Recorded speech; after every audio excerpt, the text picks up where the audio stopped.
Medical science में India काफ़ी आगे बढ़ चुका है, लेकिन अब भी कई लोगों को उसके फुल पोटेंशियल के बारे में जानकारी नहीं है। वुमेन हेल्थ को लेकर अवेयर करने और मिथ्स को दूर करने के लिए आज की हमारी गेस्ट हैं with more than 7 years of experience, women and child specialist doctor Kajal Agarwal. आज के एपिसोड में हमने बात करी है कि क्या होम्योपैथिक ट्रीटमेंट से सर्जरीज को रोका जा सकता है, अगर हाँ तो किन किन मेडिकल कंडीशंस में। इसके बाद हमने बात करी है इरेगुलर पीरियड्स और इनफर्टिलिटी के बीच रिलेशन की। इरेगुलर पीरियड्स के क्या क्या रीजंस हो सकते हैं, इसका क्यूर क्या है, इनफर्टिलिटी के अलावा इरेगुलर पीरियड्स किन किन चीज़ों पर असर डालते हैं, पीरियड्स के time mood swings, breast heaviness, back pain और कॉन्स्टिपेशन से कैसे बचा जा सकता है, PCOS polycystic ovary syndrome actually में होता क्या है, ये किस वजह से होता है और इसे कैसे ठीक किया जा सकता है। प्रेगनेंसी के टाइम अक्सर मदर्स को सर्दी, बुखार या उल्टी की शिकायत रहती है, तो क्या प्रेगनेंसी के टाइम होम्योपैथिक दवाइयाँ काम करती हैं? ट्रैवलिंग के टाइम वो कौन कौन सी मस्ट हैव थिंग्स हैं जो गर्ल्स को जरूर से कैरी करनी चाहिए? क्या होम्योपैथिक ट्रीटमेंट स्लो होता है? क्या बाकी एलोपैथिक या आयुर्वेदिक ट्रीटमेंट के साथ होम्योपैथिक दवाइयाँ ली जा सकती हैं? सभी सवालों के जवाब जानेंगे आज के इस एपिसोड में। Hello everyone, welcome to the Mridu Sachan show. आज मेरे साथ हैं डॉक्टर काजल अग्रवाल।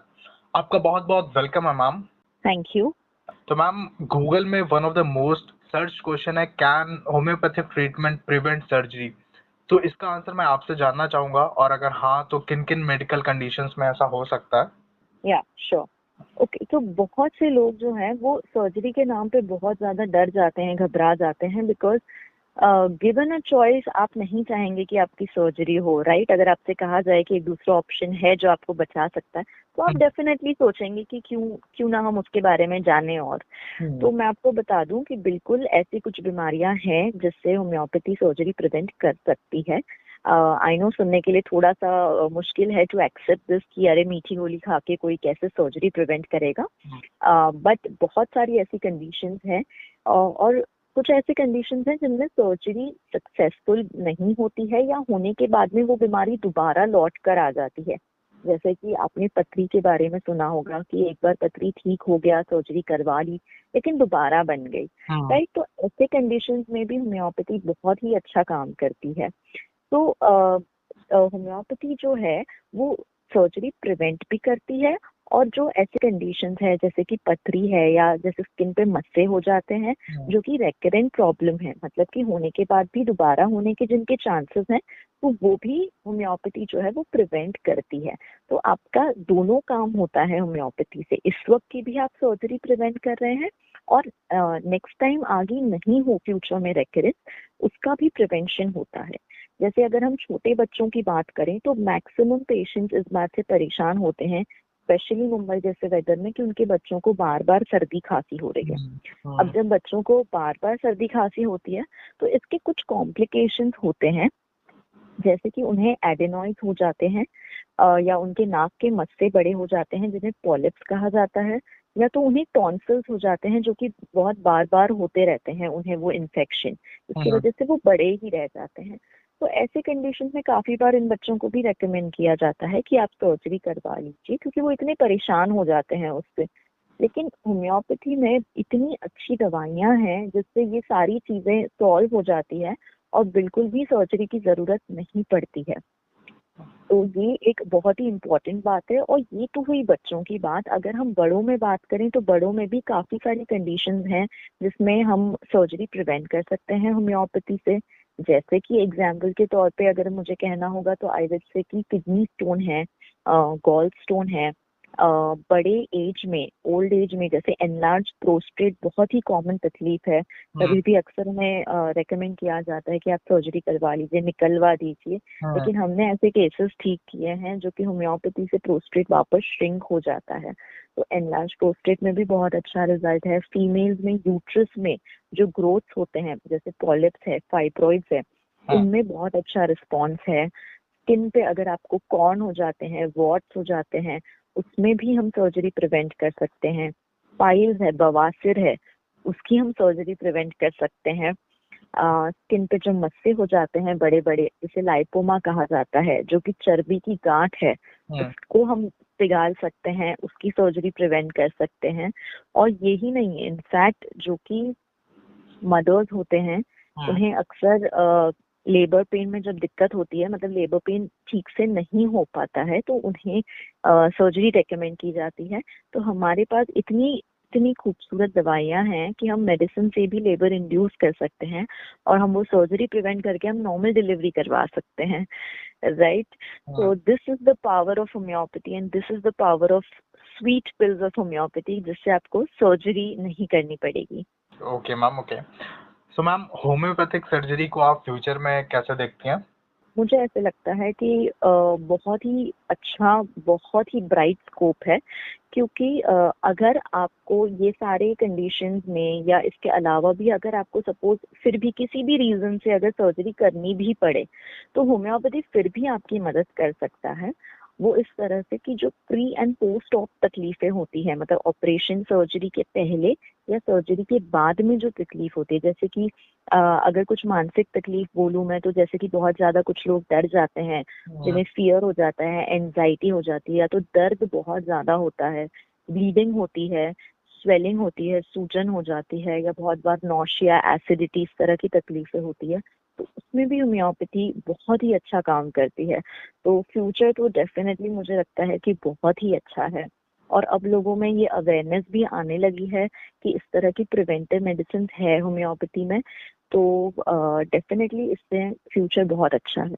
जी मैम, अब लोगों में होम्योपैथिक के टुवर्ड्स अवेयरनेस काफी ज्यादा आ रही है, जिसकी वजह से लोग होम्योपैथिक ट्रीटमेंट के टुवर्ड्स ज्यादा इंक्लाइंड हो रहे हैं। जी क्या?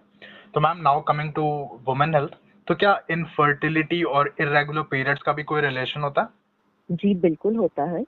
अगर मुझे बहुत ही सिंपल लैंग्वेज में कहना होगा तो मैं इस तरह से इसका जवाब दूंगी कि एक लेडी को प्रेग्नेंट होने के लिए स्पर्म और ओवम लगता है, राइट? स्पर्म जो है वो हमें मेल पार्टनर से मिलता है, और एग जो है हमें फीमेल पार्टनर से मिलता है। जब ये एग को रिलीज होने के लिए, एग को निकलने के लिए जो हॉर्मोन्स हमें लगते हैं, ठीक है, उनमें अगर गड़बड़ है तो इसका निकलना बहुत ही मुश्किल हो जाता है। जैसे कि अगर पीरियड्स इरेगुलर हैं तो हमें पता नहीं चलता है कि ये एग कब रिलीज होगा, तो हमें उस वजह से जो कंसेप्शन होता है या प्रेगनेंसी का जो ड्यूरेशन होता है, like the days when there are higher chances to get pregnant और टू कंसीव, वो प्रेडिक्ट करना डिफिकल्ट हो जाता है क्योंकि पीरियड्स इरेगुलर है। So that is how irregular periods mainly affects fertility or chances to conceive, because we cannot predict when the egg will be released. That is a big problem. Irregular periods किन किन reason से हो सकता है? तो इसके लिए पहले हम ये जानते हैं कि इरेगुलर पीरियड होते क्या हैं। तो इरेगुलर पीरियड मतलब क्या? अगर वुमेन को पीरियड का जो साइकिल है वो अगर 21 to 35 डेज से कम या ज्यादा है तो उसे हम मेडिकली इरेगुलर पीरियड के टर्म के अंदर गिनते हैं। अगर उसी के रेंज में है तो कोई दिक्कत नहीं है, तो इससे कम या इससे ज्यादा 21 to 35 से कम या ज्यादा is classified as irregular period. अब इसके जो रीजन है कि क्या रीजन से हो सकता है, तो वो पेशेंट की एज पे डिपेंड करता है। जैसे कि कुछ जो यंग गर्ल्स होती है उनमें इरेगुलर पीरियड बहुत ही कॉमन होता है, but at the same time उनमें ये चीज कॉमन है because they are undergoing hormonal changes at that time, puberty के वजह से। तो उनके लिए पीरियड एक न्यू चीज होती है उनकी बॉडी के लिए, तो उनकी बॉडी को इस न्यू हार्मोन से एडजस्ट होने में थोड़ा सा वक्त लग जाता है, and that can be one of the reasons to have irregular periods in that age group. लेकिन अगर हम अडल्ट की बात करें, 20+ की बात करें, या वुमेन इन 30s बात करें, तो बहुत सारे मेडिकल कंडीशन हैं जिनके वजह से इरेगुलर पीरियड हो सकते हैं, जैसे कि एंडोमेट्रियोसिस है, पीसीओएस है, एडिनोमायोसिस है, प्राइमरी ओवेरियन इनसफिशिएंसी है। ये तो सारे हुए लोकल कॉजेस, लेकिन कुछ अलग कॉजेस भी हो सकते हैं, जैसे कि थायराइड भी एक रीजन हो सकता है। अगर थायराइड कम है, ज्यादा है, even that can cause irregular periods, right? And lastly I would say कि कुछ ऐसे medicines भी होते हैं जिनसे irregular periods बहुत बार as a side effect produce होते हैं, जैसे कि जो birth control pills लेते हैं उससे भी irregular periods हो सकते हैं। तो exactly एक woman में क्या cause है, that will depend on her age, on her medical history, on the previous treatment taken. So it differs from woman to woman. And इसलिए मैं रेकमेंड करूंगी कि उन्हें अगर इरेगुलर पीरियड्स है जो कि 2 बार से ज्यादा हुआ है तो उन्हें डेफिनेटली डॉक्टर को मिलना चाहिए और बिल्कुल भी टाइम वेस्ट नहीं करना चाहिए, क्योंकि हमें फाइंड आउट करना चाहिए कि रीजन क्या है। Let the doctor diagnose and let them decide कि मेडिसिन की जरूरत है या नहीं है। जी मैम, तो इनफर्टिलिटी के अलावा और किन किन चीजों पर इरेगुलर पीरियड्स असर डालता है? एक्चुअली काफी सिस्टम्स अफेक्ट होते हैं। Infertility is just one part of it.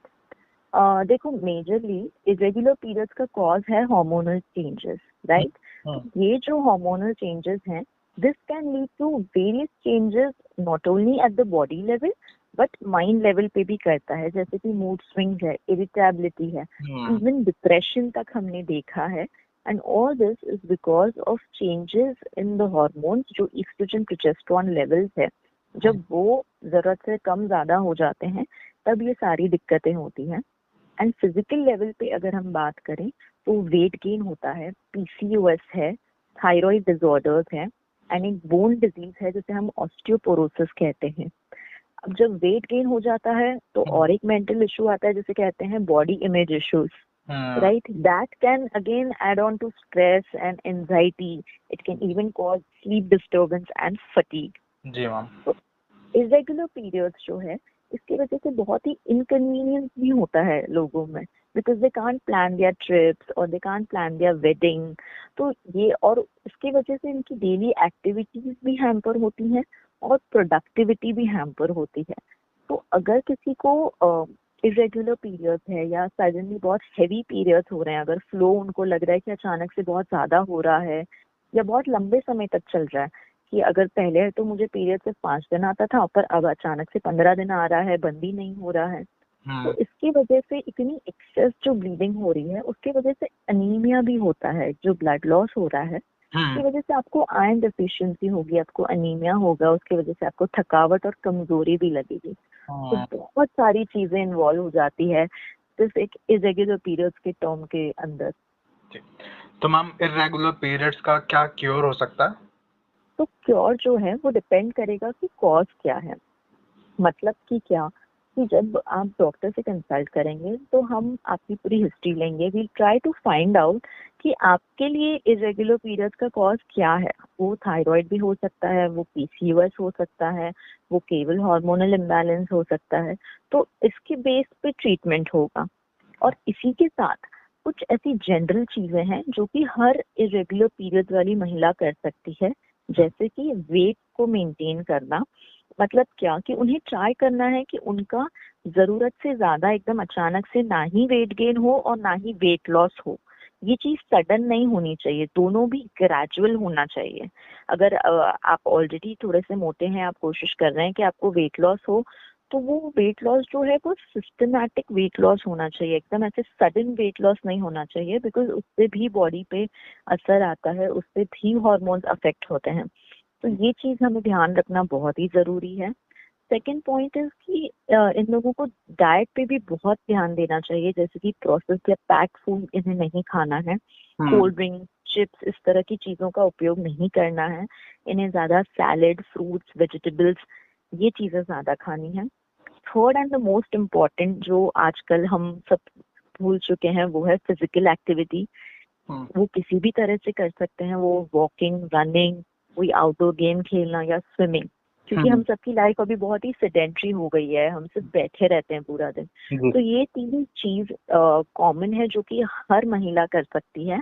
And बाकी जो क्योर है, जो मेडिकल क्योर होगा, दैट विल डिपेंड कि उनका कॉज क्या है इरेगुलर पीरियड का। ओके, तो मैम ड्यूरिंग पीरियड्स गर्ल्स को कई चीजें like mood swings, breast heaviness, back pain, nausea, constipation से गुजरना पड़ता है। तो इन चीजों को कम करने के लिए क्या किया जा सकता है? जी बिल्कुल। सो पीरियड्स को लेके एक सबसे बड़ा सच ये है कि आइडियली जो नॉर्मल पीरियड्स होते हैं उनमें कोई भी दर्द नहीं होता है, बिल्कुल भी पेन नहीं है। तो पीरियड्स के पहले और दौरान और बाद में भी पेन नहीं होना चाहिए, मेडिकली स्पीकिंग। तो अगर किसी को पेन है, मतलब उन्हें कोई एक अंडरलाइन प्रॉब्लम हो सकती है जिसके वजह से उन्हें ये पेन हो रहा है।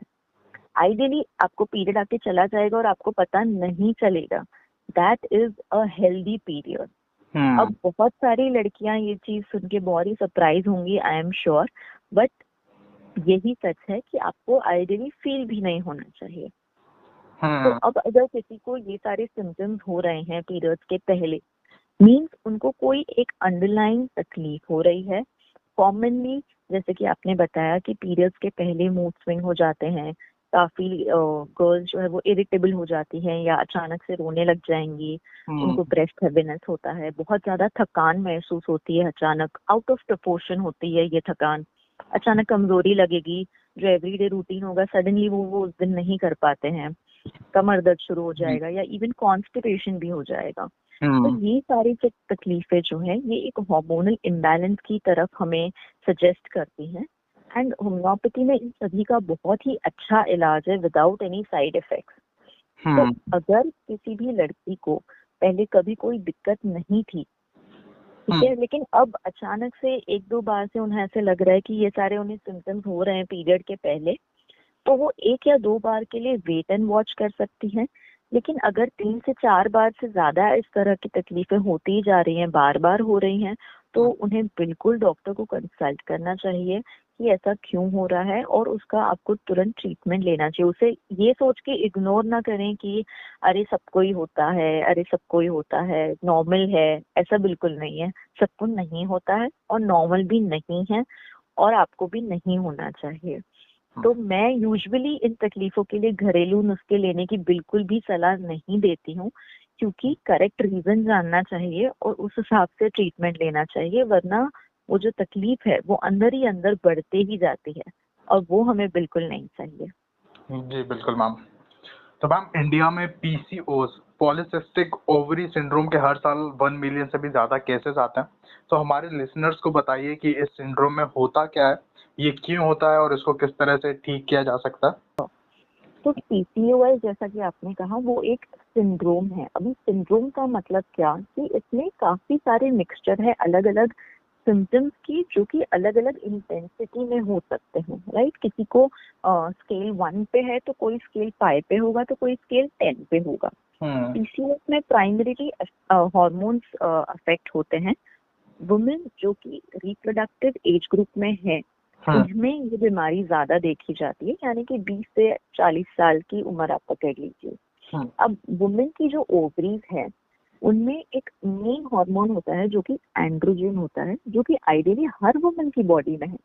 पर जब कुछ वुमेन की बॉडी में इस हार्मोन की मात्रा जरूरत से ज्यादा बढ़ने लगती है, तो ओवरी के जो फॉलिकल्स है उनका ठीक तरह से डेवलपमेंट नहीं हो पाता है और इसी की वजह से वो ओवरी में छोटे छोटे फुग्गे बन जाते हैं, जिन्हें मेडिकल भाषा में सिस्ट कहा जाता है।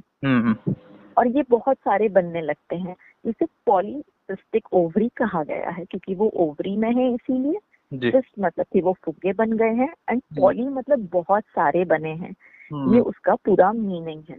अब क्योंकि ये मेल हार्मोन बढ़ाता है तो इसके कुछ साथ में सिम्टम्स भी होते हैं, जैसे कि तो क्योंकि ये नया है ना, ये फीमेल बॉडी का पार्ट जितना होना चाहिए उससे ज्यादा है, राइट।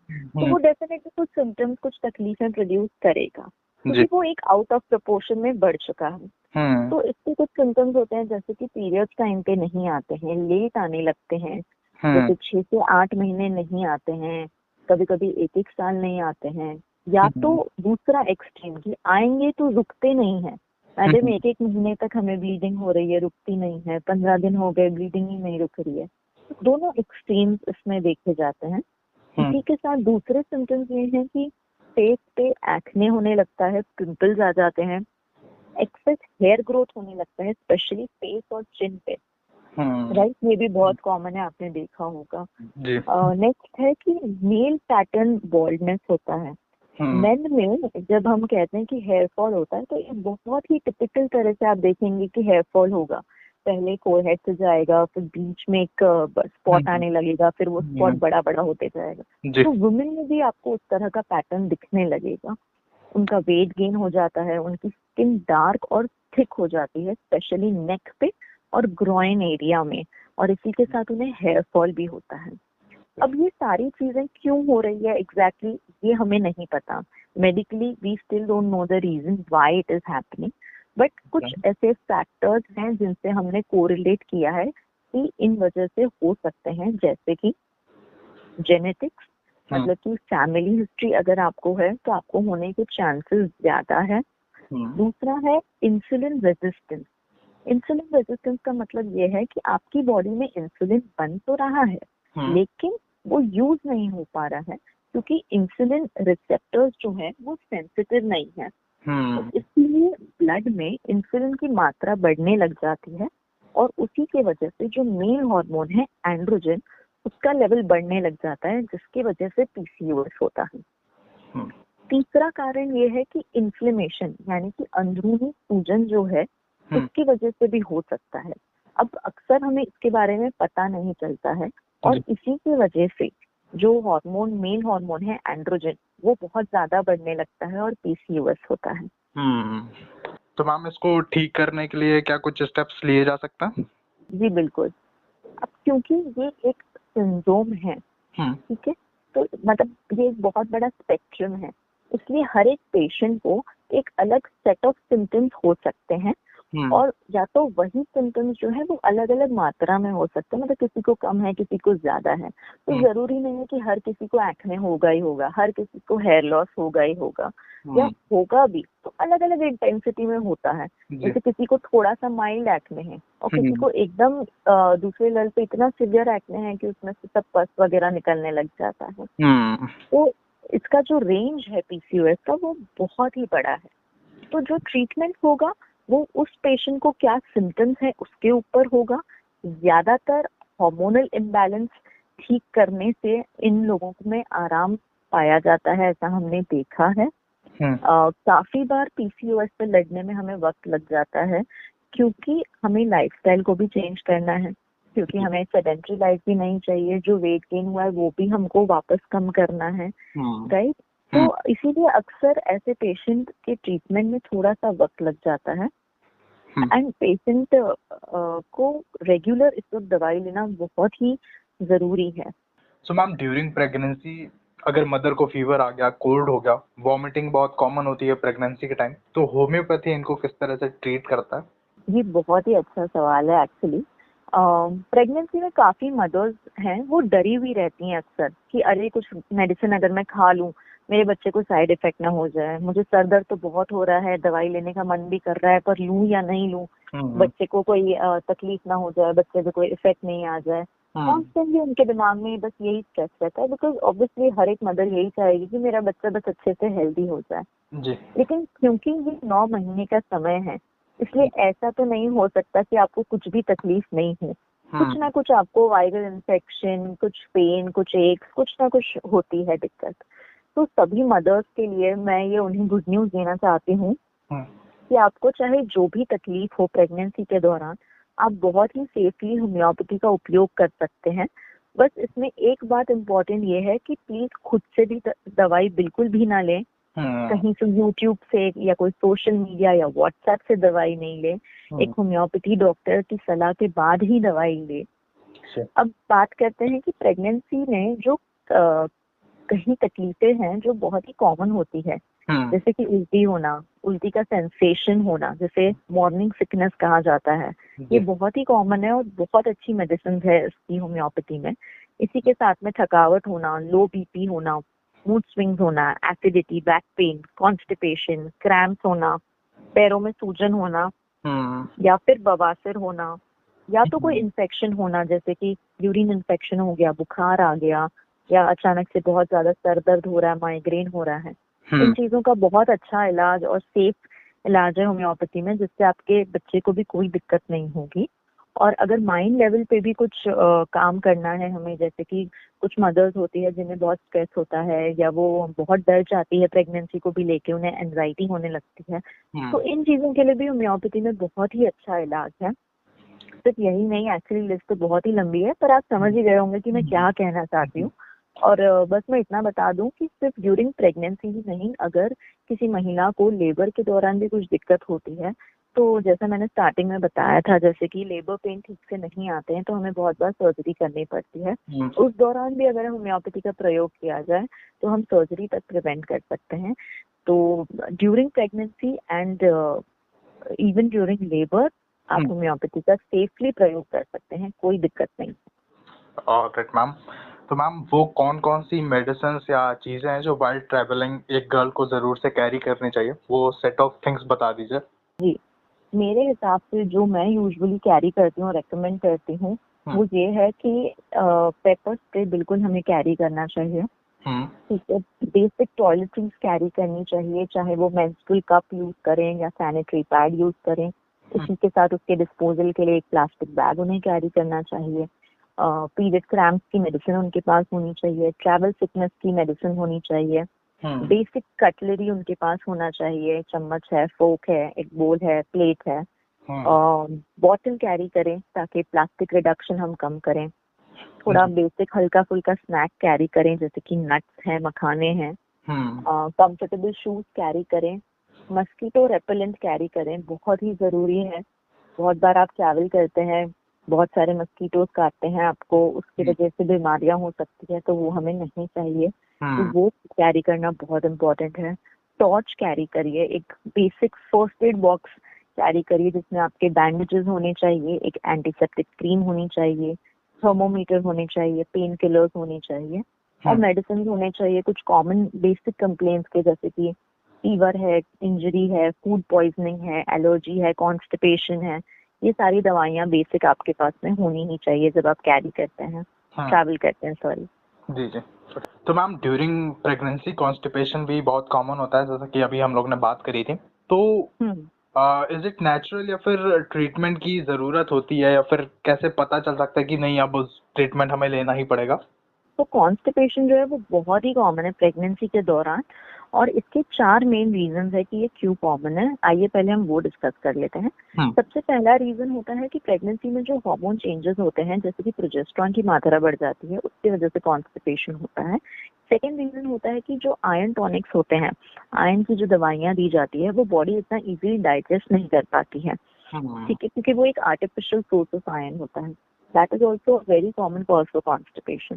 थर्ड इज जो थर्ड ट्राइमेस्टर होता है प्रेगनेंसी का, जब बच्चा बड़ा हो जाता है तो गर्भाशय का जो प्रेशर है वो आंतड़ियों पे आने लगता है, जिसकी वजह से फूड जो है वो धीरे धीरे पास होता है, जिसकी वजह से कॉन्स्टिपेशन होता है।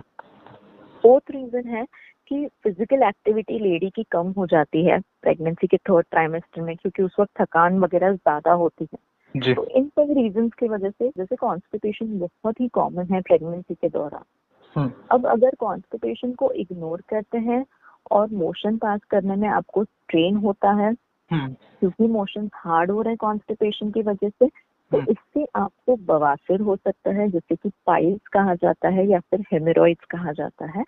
और आपको एक दूसरी तकलीफ हो सकती है जिसे एनल फिशर कहते हैं, यानी कि निचले हिस्से में एक आपको कट हो जाता है, चीरा पड़ जाता है। तो कॉन्स्टिपेशन से पेट के निचले हिस्से में आपको पेन और डिस्कम्फर्ट रहेगा, और इस पेन और डिस्कम्फर्ट से आपको स्ट्रेस या एंजाइटी हो सकती है, और ये सब हमें बिल्कुल भी नहीं चाहिए प्रेगनेंसी के दौरान, राइट। तो इसीलिए मैं रेकमेंड करूंगी कि अगर किसी भी लेडी को प्रेगनेंसी के दौरान ऐसे कोई भी सिम्टम्स है जो कि 7 to 10 डेज से ज्यादा है, अगर कॉन्स्टिपेशन है, 7 दिन हो गए, 10 दिन हो गए, ठीक ही नहीं हो रहा है, तो प्लीज कुछ भी घरेलू उपाय वो तो आप करते ही रहिए, लेकिन मेडिसिन आप उसके लिए जरूर स्टार्ट करें, आपके डॉक्टर से डिस्कस करें, क्योंकि बहुत बार ऐसा होता है कि सिर्फ होम रेमेडीज काम नहीं करती हैं, आपको ट्रीटमेंट लेना पड़ता है। तो उस वक्त ये चीजें हमें ध्यान रखना है ताकि ये सारे कॉम्प्लिकेशन नहीं हो। तो मैम अगर एलोपैथिक या कोई और दवाइयाँ ऑलरेडी चल रही हैं, तो क्या उन दवाइयों के साथ होम्योपैथिक मेडिसिन को लिया जा सकता है? जी बिल्कुल लिया जा सकता है, क्योंकि जिस तरह से दोनों दवाइयाँ काम करती हैं वो बहुत ही अलग है।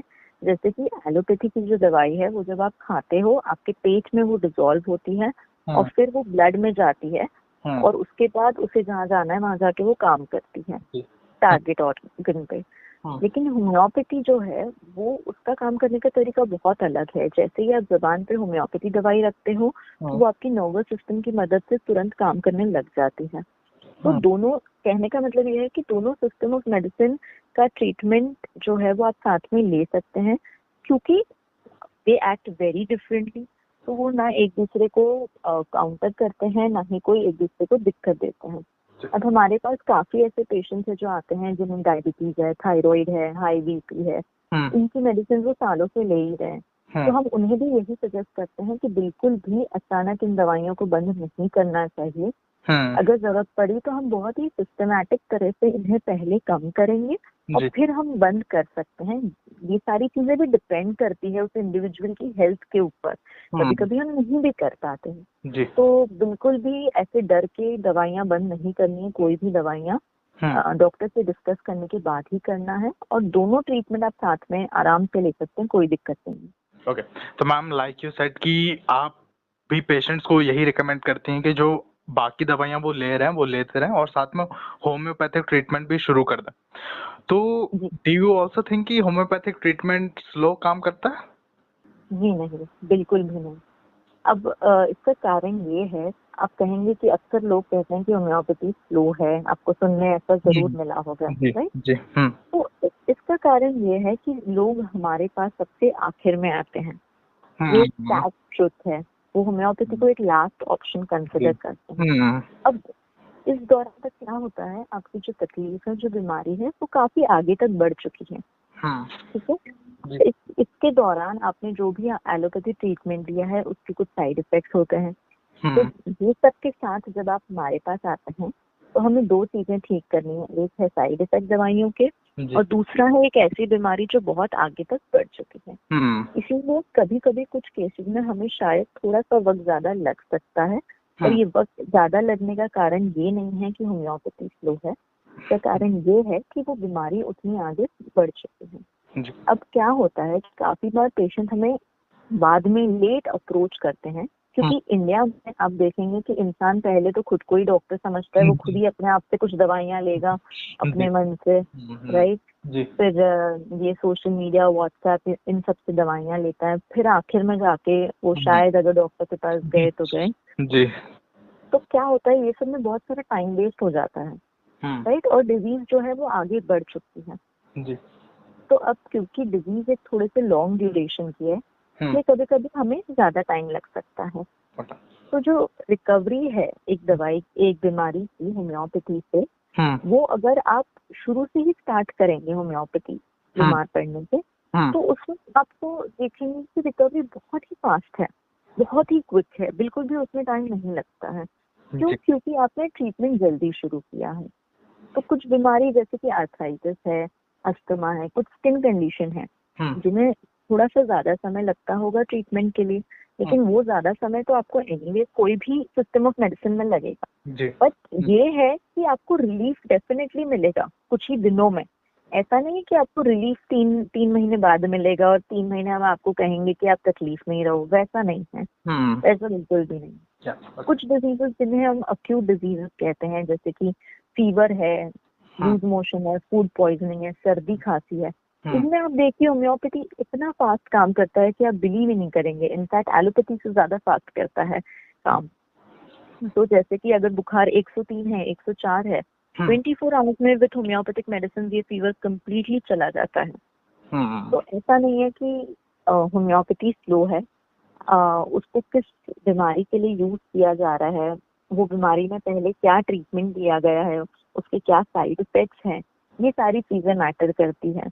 मतलब कि अगर आप मेरे पास घुटनों का दर्द लेके आएंगे जो कि आपको 7 से 10 साल से है, लेकिन अगर आप मुझसे ये एक्सपेक्ट करेंगे कि मैं सिर्फ 15 दिन में उसको पूरा ही क्योर कर दूं, तो वो चीज पॉसिबल ही नहीं है, ना ही होम्योपैथी से और ना ही किसी और से भी, राइट? क्योंकि वो चीज अब इतनी आगे प्रोग्रेस हो गई है कि हमें उसमें काफी वक्त लगता है उस चीज को ठीक करने में। लेकिन आपको जो इम्प्रूवमेंट है वो कुछ ही दिनों में डेफिनेटली एक्सपीरियंस करने मिलेगा। तो डिजीज अगर कम ड्यूरेशन की है तो होम्योपैथी में बहुत ही क्विक रिजल्ट्स है, जैसे कि बुखार है। और डिजीज अगर कुछ लॉन्ग ड्यूरेशन की है, जैसे कि अस्थमा है, 10 सालों से है आपको, तो हो सकता है कि आपको थोड़ा सा एक लंबा कोर्स ऑफ मेडिसिन लेना पड़े, लेकिन आपको इम्प्रूवमेंट डेफिनेटली कुछ दिनों में देखने मिलेगा। ओके, तो मैम एट लास्ट आप और क्या बताना चाहेंगी या मैसेज देना चाहेंगी द मृदु सचान शो की ऑडियंस को? मैं एंड में बस ये कहना चाहूंगी कि हेल्दी होने का मतलब ये नहीं है कि आप सिर्फ बीमार नहीं हूँ, वो वन ऑफ द थिंग है, बट इट ऑल्सो मीन्स कि आपको कॉन्शियसली कोई भी पेन या डिस्कम्फर्ट नहीं है बॉडी में। क्योंकि अगर आपको है तो सेल्फ मेडिकेट करके मतलब खुद से दवाई लेके प्लीज टाइम वेस्ट नहीं करें, उस तकलीफ को और बढ़ने नहीं दें और उसी वक्त डॉक्टर को कंसल्ट करें। कोई भी तकलीफ अगर आपको 15 दिन से ज्यादा के समय से है तो please consult a doctor, don't waste your time and स्वस्थ रहें। एंड होम्योपैथी का प्रयोग अपनी लाइफ में जरूर करें क्योंकि होम्योपैथी हर एज ग्रुप के लिए सूटेबल है, चाहे हम न्यूबॉर्न से ओल्ड एज तक की बात करें, सभी के लिए सेफ है, इफेक्टिव है और इसका कोई साइड इफेक्ट नहीं है। और जैसे कि मैं हमेशा मेरे इंस्टाग्राम पे कहती हूँ, मेरी टैगलाइन है, choose homeopathy, choose better life. Thank you. All right. Thank you so much, ma'am, for giving us your time, sharing so much things about homeopathic and clearing a lot of myths about this. You were listening to Women and Child Specialist Dr. काजल अग्रवाल। उम्मीद है आज के episode से आपको women health और homeopathic treatment के बारे में कई सारी नई बातें जानने को मिली होंगी जो आपकी और आपके फैमिली मेंबर्स की हेल्थ को बेटर बनाएंगी। तो make sure to share this episode with all your friends and family members. साथ ही कमेंट्स में लिख के बताइए कि नेक्स्ट एपिसोड में आप किसे सुनना चाहेंगे और आपके लिसनिंग एक्सपीरियंस को बेटर बनाने के लिए हम क्या चीज़ें इम्प्रूव कर सकते हैं। मिलते हैं नेक्स्ट सैटरडे एक नए